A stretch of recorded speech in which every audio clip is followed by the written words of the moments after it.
Hello friends, आज हम बात करने जा रहे हैं बेसिक इलेक्ट्रॉनिक में, जिसमें एक पार्ट है अपना AC टू DC कन्वर्टर।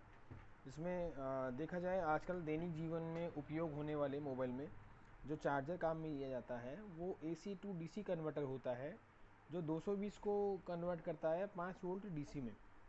तो इसके बारे में जानते हैं कि ऐसा किस हिसाब से होता है। देखो, सबसे पहले इसमें होता है AC टू DC स्टोर किया जाता है, फिर ट्रांसफार्मर के माध्यम से इसे AC को DC में फिर से कन्वर्ट किया जाता है।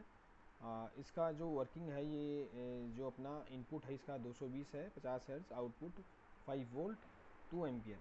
आइए इसके अंदर का स्ट्रक्चर जानते हैं। इसमें ये जो पोर्शन दिखाया गया ये डायोड्स है, ये ट्रांजिस्टर है, एंड ये रेजिस्टेंस है SMD में, और ये ट्रांसफार्मर है, ये ऑटो कपलर है, ये अपने मेन सप्लाई इनपुट और आउटपुट हो गया।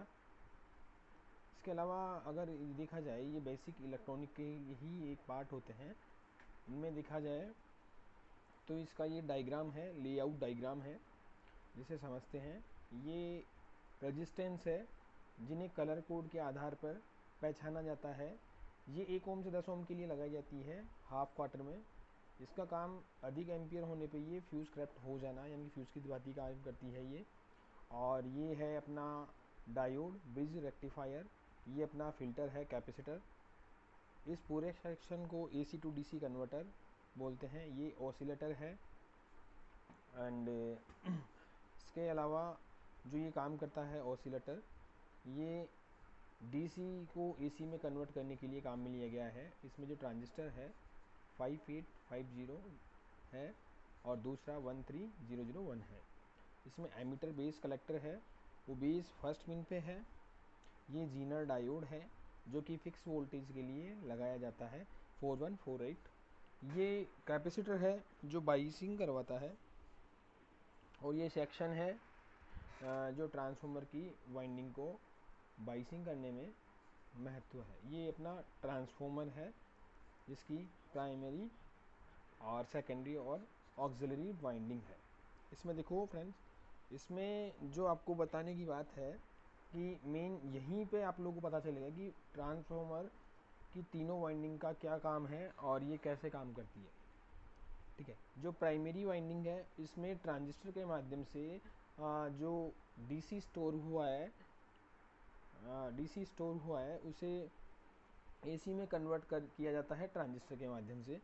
अब ट्रांजिस्टर के जो बेस है उन्हें बेस पे सिग्नल मिलता है ट्रांसफार्मर की इसी ऑक्सिलरी सप्लाई से, ऑक्सिलरी वाइंडिंग से, जो कि बॉर्डर पे बॉर्डरिंग की गई है, इंडिकेट की गई है। इसी के माध्यम से ट्रांजिस्टर को एक बेस मिलता है और ये पॉजिटिव और नेगेटिव पे वर्क करना स्टार्ट होता है, जिससे ये एक फ्रीक्वेंसी क्रिएट करता है और ट्रांसफार्मर की प्राइमरी में वोल्टेज दिया जाता है, और जिससे AC से अन्योन्य प्रेरण सिद्धांत पर ये काम करता है। और इसी के साथ ये ट्रांसफार्मर की सेकेंडरी वाइंडिंग से 5 वोल्ट का आउटपुट देता है। सेकेंडरी में 5 वोल्ट का आउटपुट लेने के लिए या फ्लो करने के लिए टर्न्सों की संख्या कम होती है, प्राइमरी में टर्न्सों की संख्या ज़्यादा होती है। ये अपना 5 वोल्ट जो AC सेक्शन ट्रांसफार्मर द्वारा प्राप्त हुई धारा AC होती है।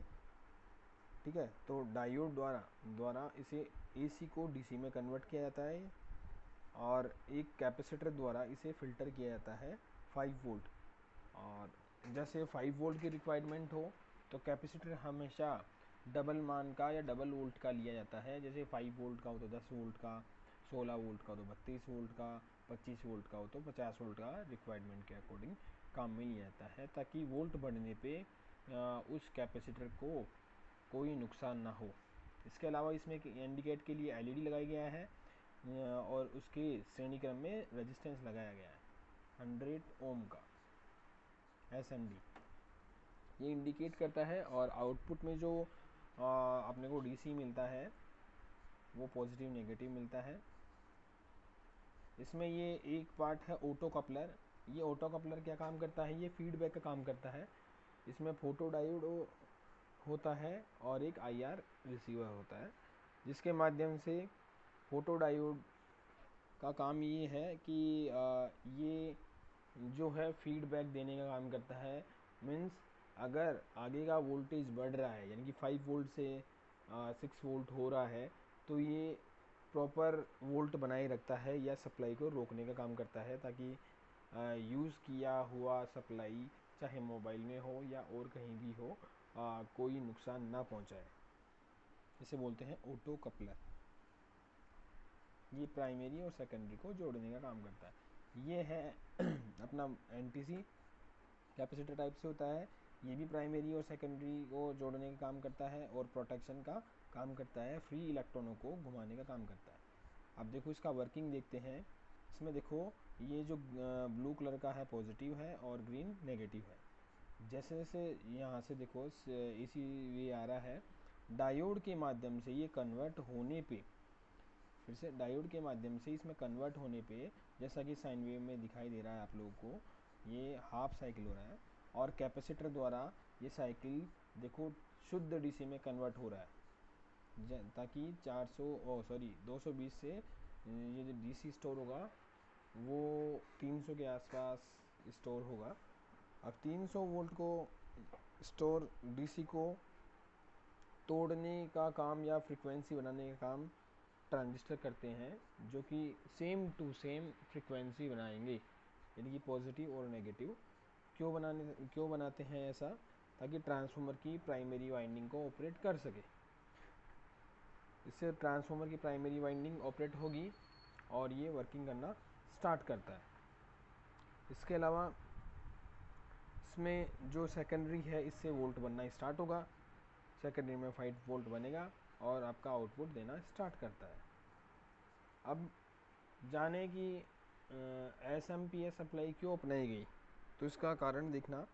अगर डायरेक्टली इसमें ट्रांसफार्मर काम में लिया जाता है, जैसे कि आपको दिखाई दे रहा है, तो ट्रांसफार्मर का काम क्या है, स्टेप डाउन या स्टेप अप करना वोल्टेज को, एसी वोल्ट को। तो इन सपोज अगर ट्रांसफार्मर की प्राइमरी वाइंडिंग में 220 वोल्ट अपने को मिल रहे हैं, ठीक है, और सेकेंडरी में अपने को 5 वोल्ट मिल रहा है, ठीक है। जैसे प्राइमरी में वोल्ट बढ़ता है या घटता है, यानी कि बढ़ गया 220 से 230 हो गया, तो सेकेंडरी में भी वोल्ट बढ़ेगा, यानी 5.2, 5.3 या 6 वोल्ट भी हो सकता है।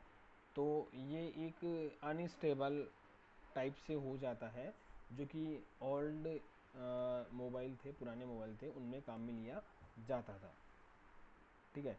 अगर वोल्ट कम होता है, यानी कि 180, तो ये अपने पास 3 वोल्ट ही मिलेंगे, जिससे क्या होगा, मोबाइल चार्ज नहीं होगा या जिस जगह सप्लाई काम में ली जा रही है वह है बेकार है। इसीलिए ये एसएमपीएस सप्लाई काम में ली गई, ताकि सबसे पहले एसी को डीसी में कन्वर्ट किया जाए, यानी कि एक स्टोर हो गया अपने पास इस कैपेसिटर में स्टोर होने पे अगर वोल्ट कम हो रहा है, ज़्यादा हो रहा है, ठीक है, अगर वोल्ट कम हो रहा है तो ये कैपेसिटर के से जो स्टोर हुआ एनर्जी है वो काम में ले लेते हैं, जिसके कारण ट्रांजिस्टर जो डीसी को एसी में कन्वर्ट करेंगे या तोड़ेंगे, उनको पूरा पीक वैल्यू प्राप्त हो सके और प्राइमरी वाइंडिंग को पूरा वोल्ट मिल सके, जिससे सेकेंडरी वाइंडिंग में पूर्ण वोल्ट 5 वोल्ट और 2 एम्पियर प्राप्त हो सके। ठीक है फ्रेंड्स, आप लोगों के लिए ये चैप्टर जो मैंने बनाया है, ये आप लोगों को समझ में आया होगा कि एसएमपीएस सप्लाई क्यों काम में ली गई और चार्जर किस हिसाब से वर्किंग करता है। अच्छा, अब कई चार्जरों में ये जो 2 ट्रांजिस्टर लगाए गए हैं, इसकी जगह आईसी भी लगाई जाती है। उस आईसी के माध्यम से एक फिक्स फ्रिक्वेंसी क्रिएट की जाती है। जो इम्पोर्टेंट चार्जर होते हैं एप्पल वगैरह के, कई चार्जर मैंने देखे एप्पल वगैरह में, उनमें फीडबैक सिस्टम बहुत अच्छा होता है, उनमें वो काम मिल जाती है। वह चार्जर काफ़ी महंगे भी होते हैं, उसका कारण यही है। फास्ट चार्जिंग जैसे होता है 3.0, 2 पॉइंट, या फिर बोला जाए कि 2 एम्पियर, 3 एम्पियर फास्ट चार्ज, उनमें वो ऐसी काम मिल जाती है। जब मोबाइल की बैटरी 5% है तो ये पूरा एम्पियर देने की कोशिश करता है, जैसे 5 एम्पियर का होगा। 5 एम्पियर जैसे जैसे मोबाइल की बैटरी भरना स्टार्ट होती है उस कंडीशन में ये 5 एम्पियर से ये एम्पियर डाउन करना स्टार्ट कर देते हैं, ताकि एम्पियर डाउन होने पे उस मोबाइल को या उस मोबाइल की बैटरी को कोई नुकसान ना हो। ये काम करती है आईसी। तो आईसी का उपयोग इन दोनों ट्रांजिस्टर की जगह लिया जाता है। ठीक है, आप लोगों को ये वीडियो पसंद आई होगी। ठीक है।